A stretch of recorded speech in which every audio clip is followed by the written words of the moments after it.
Hey everybody, it's the Walker. So what are you doing today? Well, today's our first episode of Solar Sunday. And we're going to do a review of the Luci Light Outdoor Pro 2.0. And we'll also do a comparison with the regular Luci Light Outdoor 2.0 standard model. So let's take a look at the new Pro model. I'm going to show you the user interface tonight when it's darker so you can actually see what's going on. But since the sun's out, let's go through the solar charging applications. These are these Inflate, for those who don't know. This is what it looks like deflated. This is now the original, actually it's not the original, it's the Luci Outdoor Pro 2.0. It's around 4 3/8 ounce. This is around 6 ounces. Why is it heavier? Well, you can see, I can show you this material right here. The controller, or body, is twice as thick. There's the LEDs right there. Looks like these LEDs have some kind of covering on them to make them a little more diffuse. I guess it's some kind of a diffuser, and at least it looks that way to me. You can see the LEDs right there.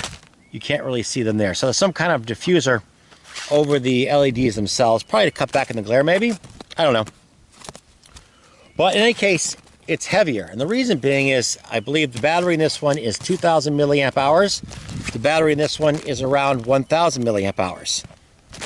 I'll put up the run times for these, but I believe the runtime for this is around, I don't know, around 24, 25 hours on low. This one is around 50 hours on low. So all the signs would indicate that this is a battery is twice as powerful. We'll put those run times up. Everything else is very similar. There's the handle. Still has the same handle there. Same handle there. I'll show you the difference in lights when I show you the UIs. Now the solar panel, it's my guess as to, they believe they state this one is 7 hours charge time, and this one is 14 hours. I tested it, and it held true. It took me roughly 3 days to fully charge this, and I don't know, maybe 6 hours, or maybe a little more sunlight. But remember, when I did most of the testing, it was late winter, not full powerful sun. And so, based on my experience, solar products, their claims for both of these seem spot on. Now, I compared it to other similar, smaller type solar products. Let me show you.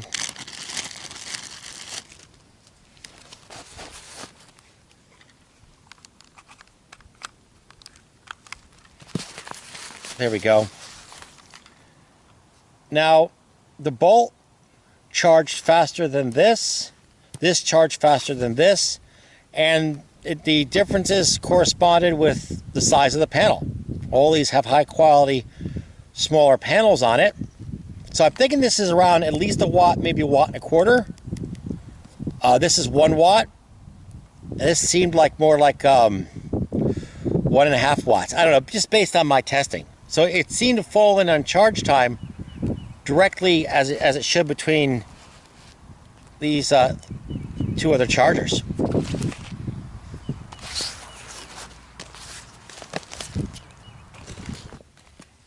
So what is its claim to fame beyond having a battery twice as big? Well, it's this USB port. One thing special about this is the port is taking the same size for both input and output. There's no micro plug. Basically, you just take this. See how easy that was? That's one advantage to using the larger rather than the micro.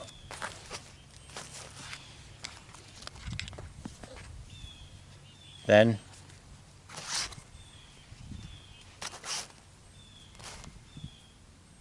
there we go. And there we go, we're charging. Basically just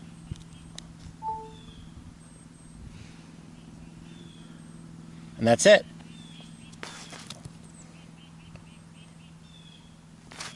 How did it perform? We're going to run some tests in a moment. But basically it charged my iPhone SE 93%. Went from like 7% to 100%. That's not bad.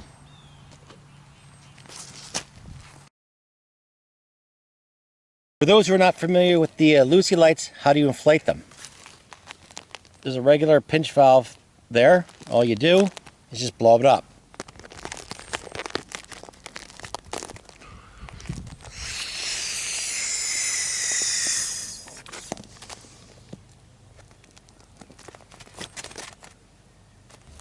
Let's test out this port, see how it operates. We moved over to a shaded spot so you can take a look at the readings. I believe this is listed as a 1 amp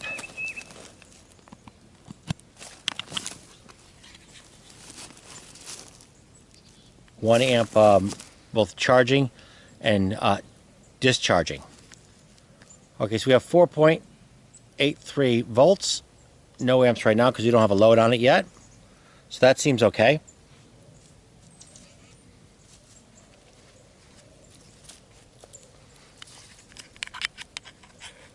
Plug this in here. And here, Apple device.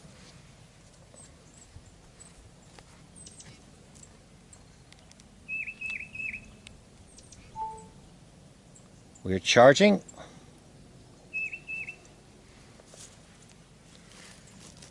Okay, so it's 4.76 volts by 0.61 amps. That's not too bad.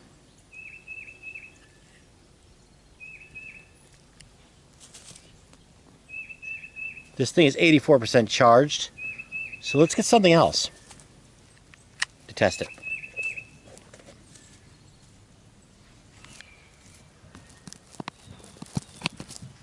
Let's see how it charges this 18650 battery charger. Okay, it's going to take a second. There we are. 4.64 volts by 1.03 amps. So that's pretty darn good. No complaints there. Up next, we'll see how it takes a charge.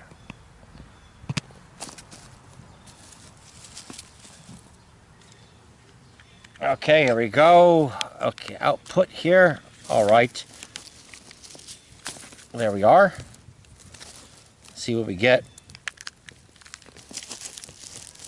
All right, so we've got 5.01 volts by 0.57 amps. That's not bad. I don't know if you can see the charging. I'll have to show you maybe that later. It's hard to see. It's hard to see in the light. All right, that's not bad. We're up to 0.6 amps by 5 volts. That's not bad. That's not bad at all. Remember, this thing is not totally drained. It's more than 3/4 full. One thing is you do not actually have to use the little solar panel. You can employ a little bit larger solar panel, and this one is a 7 watt. There we are. So let's see what we get here. All right. Okay, let's see. Wow. Wow. It's going in at 5.13 volts by 0.8 amps. So it's doing a fantastic job. So as you can see, it charges really good when plugged into a larger solar panel. So you don't have to use the small panel provided. You could plug it into a larger one. This is very lightweight, this panel. And it's given me about the charge I can expect when it's plugged into a wall. Let's test the waterproofness. It's rated pretty highly for being water resistant. It's not raining today, but I have some ideas. I think this is a good spot for the dunk test. Wait a minute. That's, whoa, that's not exactly what I was hoping for. Hold on. Whoa. Come back.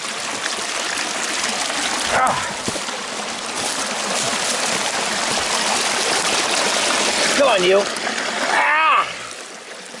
Well, I should have been able to predict that one. It passed the dunk test, obviously. Well, let me try to do this one-handed. No water. So that's a pass on the dunk test. I've actually left this out when charging, when clouds came in and poured and rained on it. Once there's actually like ice on it from like an ice storm. So I'm not surprised at all at the results of that. Now the user interface. On the other side, there's another button right here. Same thing on the standard version. So you just press it once. Low, medium, high, flashy mode, off. Same thing with this one. Low, oops, wrong button. Low, medium, high, flashy, off. Now, I can low, medium, if I press and hold on any mode, off. And that's the basic user interface. Here's how you check the capacity. There's a little lightning bolt right there, and one right there. Now, on the Pro version, there's 4 LEDs. On the standard version, 3. Even though charging via power bank, larger solar panel, or USB port plugged in or whatever tends to be the best way to go, this panel here, I still can get around 4.5% on my phone in an hour. So it can definitely, in emergency, if I have a couple sunny hours, my phone's up and running for at least almost 10%. So that's kind of good. But I wouldn't want to depend on this little solar panel to operate a USB powered device like a tablet or phone permanently. It's more of an emergency type thing, in my opinion. But it still does work. Just my preference is to plug it in. Let's compare both these in high. First, the Pro.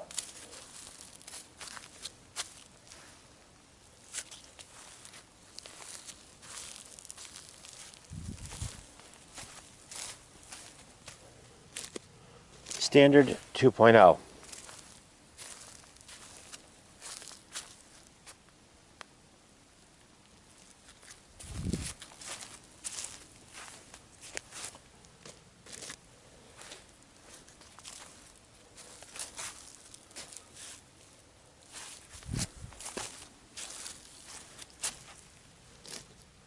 Though it's hard to see,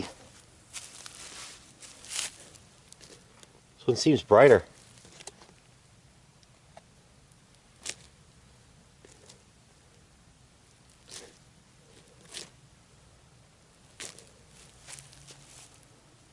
So my advice, if you want the ultimate prepper lantern, the original's good, but the Pro, I think it's better. Okay, so if you like what you've seen, give me a thumbs up, hit the subscribe button. Y'all have a great night, and I gotta get moving.